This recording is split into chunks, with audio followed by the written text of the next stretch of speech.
перезвоню.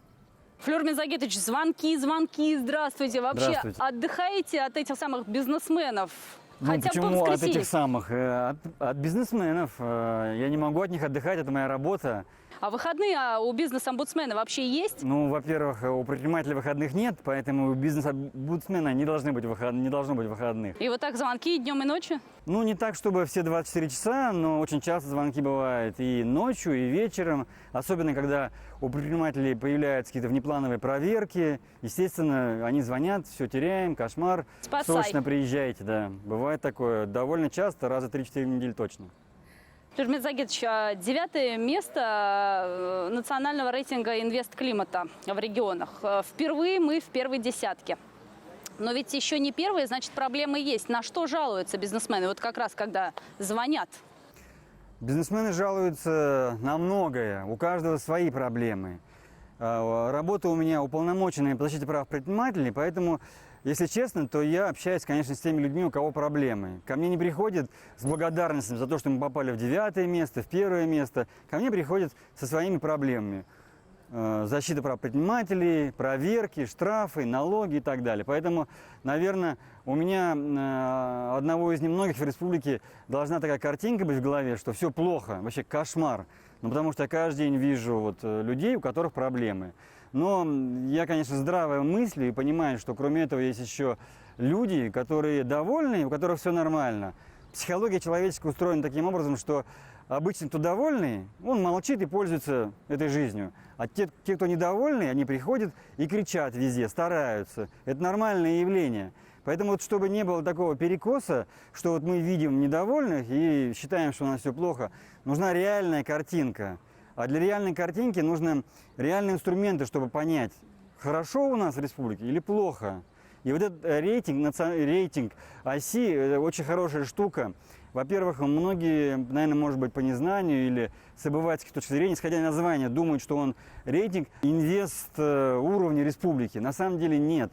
Этот рейтинг, он намного глубже. Самочувствие бизнеса в регионах, да? Да, вы правы, да, он именно индекс самочувствия бизнеса, не только, а самочувствие основано на том, что какие реальные вещи плохие для бизнесменов или хорошие. Вот как раз этот рейтинг, он измеряется по 4 направлениям, и в него зашито 44 параметра. Это, например, как предприниматель быстро регистрирует ООО или ИП, как долго, как быстро, как он быстро получает решение на строительство.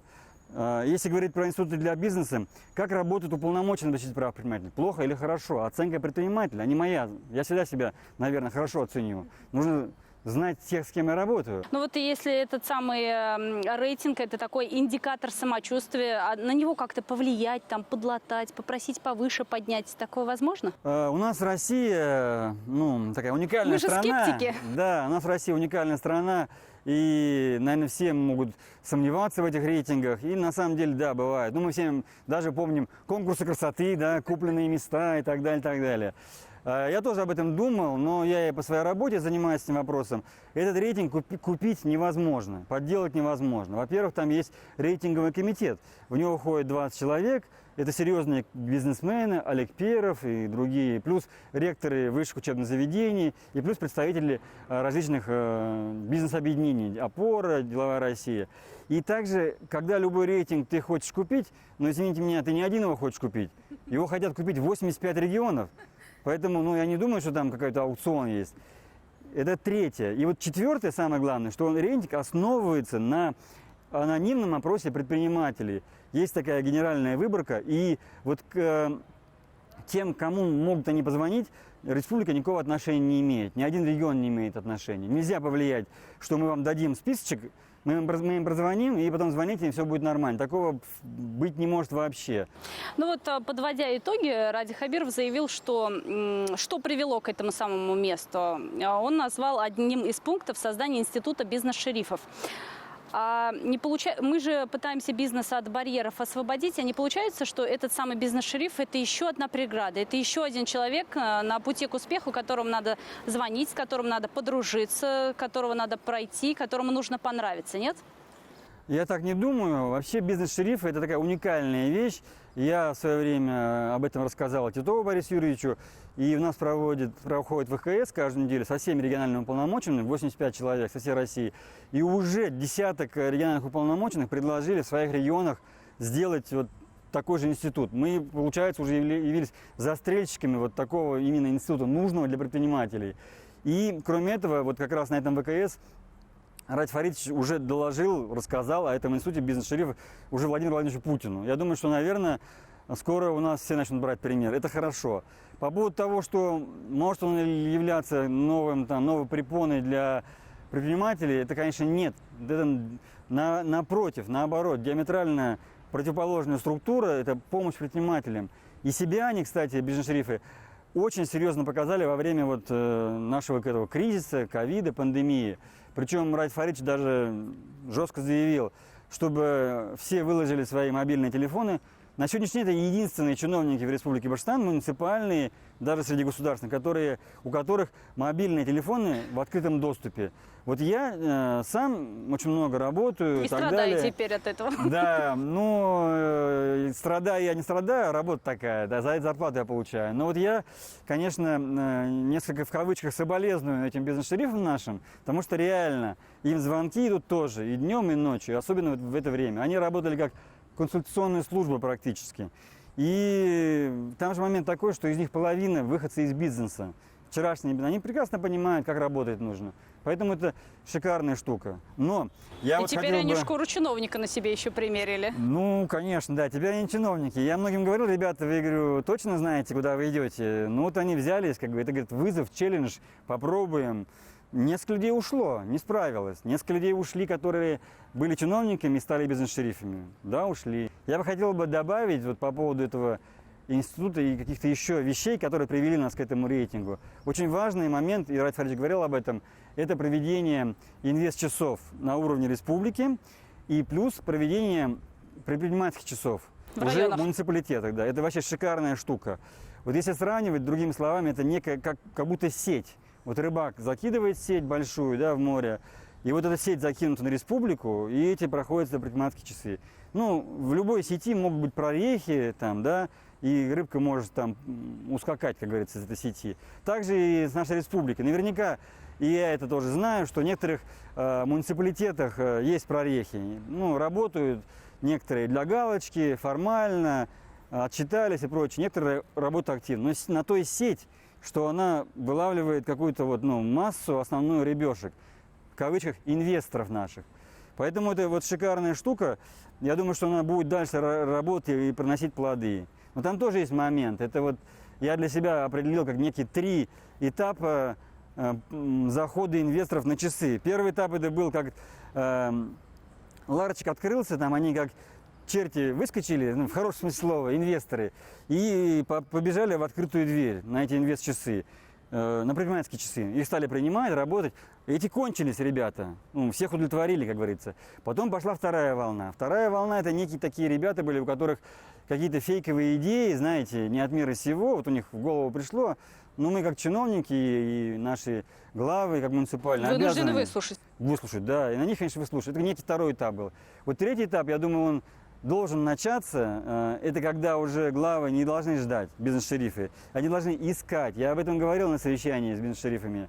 Нужно искать. А для того, чтобы искать, нужны компетенции. К сожалению, я могу сказать, что все-таки не до конца хватает в муниципалитетах компетенций по инвестпроектам. Ну вот, кстати, будем честными, все ли бизнес-шерифы, которые в вашем ведении, они на 100%, да пусть хоть на 90% исполняют свои обязанности так, как вы это видите, так, как это нужно? Или где-то не дотягивают, не понимают, просто надели на себя, сели в чиновничье кресло, да, я бизнес-шериф, отсижусь? Ну, на самом деле, я в начале своей работы говорил, что примерно там процентов 30-40 бизнес-шерифов это некие такие серые шинели, там, да, кинули им эту должность, они тянут эту лямку. А остальные, примерно процентов, наверное, 30-40, это бывшие предприниматели, они, конечно, очень активно взялись. Главное, чтобы как механизм такой, знаете, чиновников, приходишь на работу, да, работаешь там первые 7-10 месяцев, генерируешь идеи и прочее, потом видишь, не получается, затеиваешь там реформу, да, и говоришь там, не получилось, давайте заново. Главное, чтобы этого не было. Главное, чтобы они вот из этого энтузиазма перешли уже в нормальную работу, когда они поняли, что вот я работаю, а кроме еще генерации идей, кроме креатива, есть еще бумаготворчество, отчетность есть, реально работа, еще по телефону отвечать надо. Если вот в комплексе устроить человека все эти параметры, то он останется работать муниципальным чиновником у себя в районе. Тогда это, ну, действительно реальный бизнес-шериф. Вот я бы за таких бы, у которых, знаете, такое очень золотая середина компетенций. И он мыслит как почти бизнесмен, но и еще как чиновник. Невозможно работать чиновником, будучи просто звездным креативным менеджером. Ну, еще есть условия определенные, еще есть требования определенные, бюрократия. Еще Макс Вебер говорил, что государство – это бюрократия. Это очень тоже хорошая штука в разумных пределах. Ну и, Флёр Мзагитович, возьму на себя смелость задать вопрос, который адресовал Владимир Путин. Когда же мы Татарстан обгоним?